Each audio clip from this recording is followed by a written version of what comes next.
রাস্তা থেকেই ঠিক যেখানে আমি দাঁড়িয়ে রয়েছি এখান থেকে কিন্তু ঘোড়া ভাড়া পাওয়া যায় 2500 টাকার সেই ভাড়া নিয়ে ঘোড়া ভাড়া নিয়ে তাদের সাথে একজন গাইড থাকে ঠিক তাদেরকে নিয়ে এই যে আমার বাদিক থেকে যে রাস্তা একেবারে সরাসরি ওপরের দিকে চলে যাচ্ছে ছবিটা দেখাবো এই যে পরিস্থিতি যেটা দেখা যাচ্ছে এখান থেকে সোজা এই রাস্তা বেঁকে ওপরের দিকে চলে যাচ্ছে এটি কিন্তু বৈসারণের রাস্তা এবং গতকালকে যখন এই হামলা হয় ঠিক এই রাস্তা থেকে কিন্তু পর্যটকরা বৈসারণের দিকে যাচ্ছিল সরাসরি দেখাবো এখানে কি রয়েছে এখানে রয়েছে যে পেহেলগাম ডেভেলপমেন্ট অথরিটি কোনটে কত কিলোমিটার খানাবাল ঘনিশবাল এবং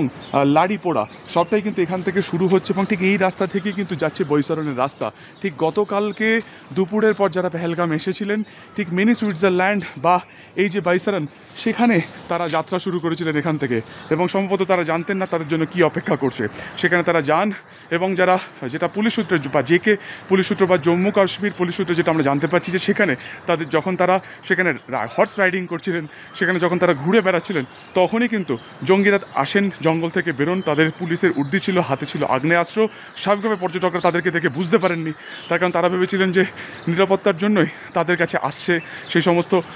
লোকজন এবং তাদের নাম পরিচয় এবং ধর্ম তাদের কাছ থেকে জানতে চাওয়া হয় তাদের কাছ থেকে কালমা পড়তে চাওয়া হয় স্বাভাবিকভাবে তারা কালমা পড়তে চাননি তারপর তাদের নাম পরিচয় জানতে পারার পরই কিন্তু তাদের উপরে গুলি করা হয় সামনে অমরনাথ যাত্রা তার আগে এই ঘটনাতে স্বাভাবিকভাবে আতঙ্ক গোটা কাশ্মীর গোটা উপত্যকা গোটা ভ্যালি জুড়ে কবে কাশ্মীর ফের স্বাভাবিক হবে প্রশ্ন উঠছে পর্যটকরা যারা পরিকল্পনা করে এসেছিলেন সপরিবারে তারা যে এখানে এ ধরনের পরিস্থিতির সম্মুখীন হবে তারা গুণাক্ষরও জানতে পারেননি স্বাভাবিকভাবে বৈসারণে এই ঘটনার এফেক্ট বা প্রতিক্রিয়া সুদূর ভবিষ্যতে কতটা পড়বে কাশ্মীরের পর্যটন শিল্পের উপরে সেটা নিয়ে কিন্তু অবশ্যই উঠছে প্রশ্ন সুকান্ত মুখোপাধ্যায় পেহেলগাঁও সামনে যে সিকিউরিটি রয়েছে তারা প্রত্যেকটি লেনকে ভাগ করে দিয়েছে আগে সিআরপিএফের ট্রাক রয়েছে এমনিতেই শ্রীনগর এয়ারপোর্ট একদম নিরাপত্তার ঘেরাটোপে থাকে কিন্তু গতকালকের এই ঘটনার পরিপ্রেক্ষিতে এখানে নিরাপত্তার বহর আরও বাড়ানো হয়েছে এবং আজকে এই মুহূর্তে পেহেলগামে ইতিমধ্যে স্বরাষ্ট্রমন্ত্রী অমিত শাহ পৌঁছে গিয়েছেন যারা নিহতদের দেহ যাতে দ্রুত তাদের পরিজনের কাছে পৌঁছে দেওয়া যায় তাদের ঠিকানাতে সেই গোটা ব্যবস্থাপনা করছেন পাশাপাশি আজকে এয়ারপোর্ট থেকেই যারা মারা গিয়েছেন তাদের পরিজনদেরও ফেরার কথা রয়েছে এয়ার ইন্ডিয়ার একাধিক স্পেশাল ফ্লাইট করা হয়েছে যেখানে 11:30 থেকে শুরু করে সারাদিন ব্যাপী তাদেরকে পৌঁছে দেওয়া হবে তাদের যে সমস্ত জায়গাতে তারা থাকেন সেই সমস্ত বাড়িতে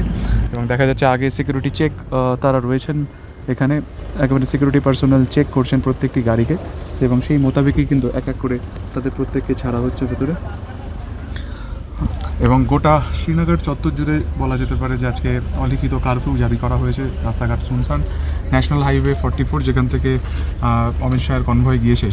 সেখানে তো প্রত্যেক রাস্তা পুরোপুরি কিন্তু ক্লিয়ার রাখা হয়েছে এবং প্রত্যেকটি জায়গাতে কিন্তু সিআরপিএফের তরফে ডিপ্লয়মেন্ট করা হয়েছে